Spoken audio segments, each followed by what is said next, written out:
ഫർദായ മറ്റെന്തെല്ലാം കാര്യങ്ങളുണ്ടോ ഭാര്യയ്ക്ക് പൈസ കൊടുക്കൽ ഫർദല്ലേ, ഭാര്യയ്ക്ക് ചെലവിന് കൊടുക്കൽ നിർബന്ധമല്ലേ? അത് കൊടുത്താൽ കിട്ടുന്നത് 70 പവന്റെ പ്രതിഫലമാണ്.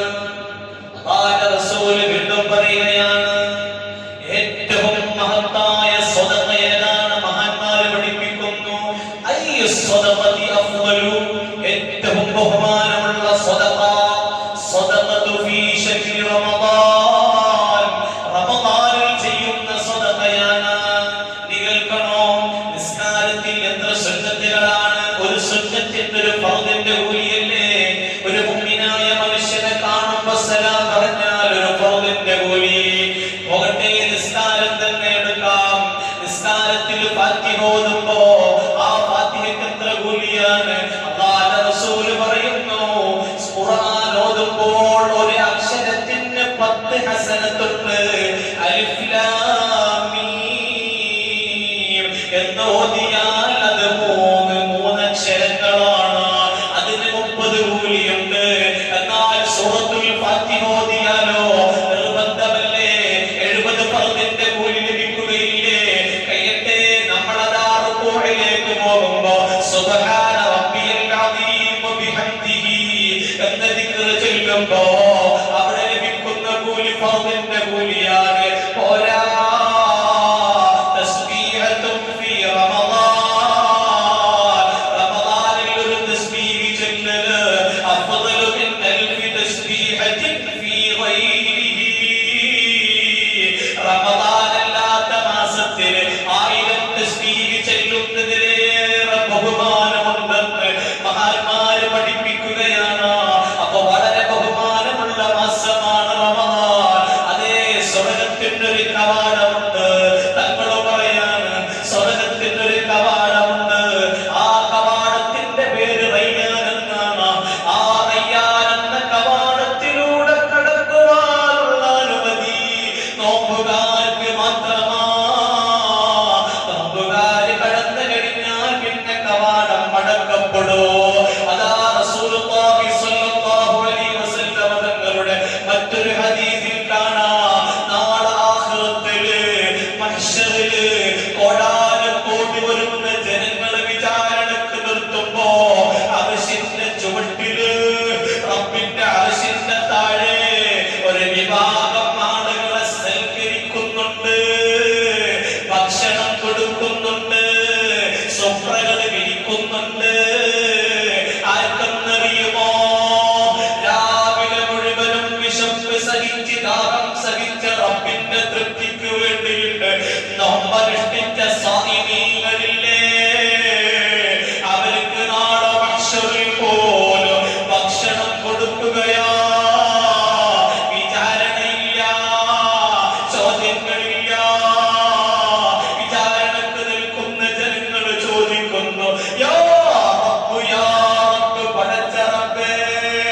ഒരു ചാണകൽ നിൽക്കുന്ന സൂര്യന്റെ ചൂടേറ്റുകൊണ്ട് വിചാരണക്ക് വേണ്ടി ഞങ്ങൾ ഇവിടെ നിലയുറച്ചു നിൽക്കുമ്പോ വഹും യഅ്കുലൂ, അവരെ ഭക്ഷിക്കുകയാണോ? അവരെ തിന്നുകയാണോ? ഞങ്ങളെ കഷ്ടപ്പാടില്ല, പ്രയാസത്തില്ല, കഠിനതയില്ല. റബ്ബേ, എന്തേ ഇങ്ങനൊരു വിവേചനം കാണിക്കുന്നതാ? അപ്പോഴാണ് മലക്കുകൾ പറയുന്നത്, ലമ്മാ സാമൂ, അവര് നോമ്പെടുക്കുമ്പോ നീ വയറ് നിറച്ച് ഭക്ഷിക്കുകയായിരുന്നില്ലടോ. അതാ അവർക്ക് ഇരുന്ന് ഇബാദത്ത് ചെയ്യുമ്പോ നീ ഉറങ്ങുകയാ. നിനക്ക് ആ കൂട്ടത്തിൽ നിങ്ങൾക്ക് അവകാശമില്ല. കാരണം അവര് റമദാനിനെ നോമ്പെടുത്ത് ഇബാദത്ത് ചെയ്ത് സൽക്കരിച്ചവരാ. അറിയില്ലേ, കരീമുല്ലാഹി മൂസാ നബി അലൈഹിസ്സലാം, മൂസാ നബി അലൈഹിസ്സലാം അല്ലാഹുവിനോട് ചോദിക്കുന്നു, റബ്ബേ, അല്ലാഹുവേ, നിന്നോട് സംസാരിച്ചു വന്ന വലിയ മഹത്വമുള്ള വ്യക്തിയല്ലേ ഞാൻ? നീ എന്നോട് സംസാരിച്ചതല്ലേ? എനിക്ക് നീ കരീമുള്ള എന്ന പദവി തന്നതല്ലേ? എന്നാൽ ചോദിക്കട്ടെ റബ്ബേ, എന്നെ ബഹുമാനിച്ചതിലേറെ വലിയ ബഹുമാനമുള്ള ആരെങ്കിലും നിന്റെ അടിമകളിലുണ്ടോ? ഉടൻ അല്ലാഹുവിന്റെ മറുപടി, അതേ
സുന്നത്താണ് റമദാനിൽ മുഴുവൻ സമയം.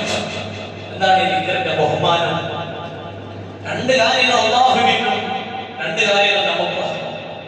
അശ്ഹദു അല്ലാ ഇലാഹ ഇല്ലല്ലാഹ്, അല്ലാഹുവേ നീയല്ലാതെ ഒരു ആരാധ്യനുമില്ല എന്ന് ഞാൻ സാക്ഷ്യം വഹിക്കുന്നു. റബ്ബേ നീയാണ് ഞങ്ങളുടെ സൃഷ്ടാവ്, ഈ പ്രപഞ്ചത്തിന്റെ സൃഷ്ടാവ് നീയാണ്.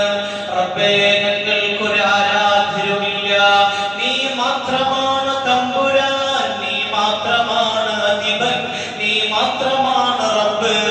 അതുകൊണ്ട് റബ്ബേ നിന്റെ കീഴിൽ ഞങ്ങൾ ജീവിക്കുമ്പോ നിനക്ക് ഇഷ്ടപ്പെടാത്ത സംഭവങ്ങൾ ഞങ്ങളിൽ നിന്ന് സംഭവിച്ചിട്ടുണ്ട്, അരുതായ്മകൾ സംഭവിച്ചിട്ടുണ്ട്, തെറ്റുകുറ്റങ്ങൾ ചെയ്തിട്ടുണ്ട്. അതുകൊണ്ട് റബ്ബേ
لست للفردوس أهلا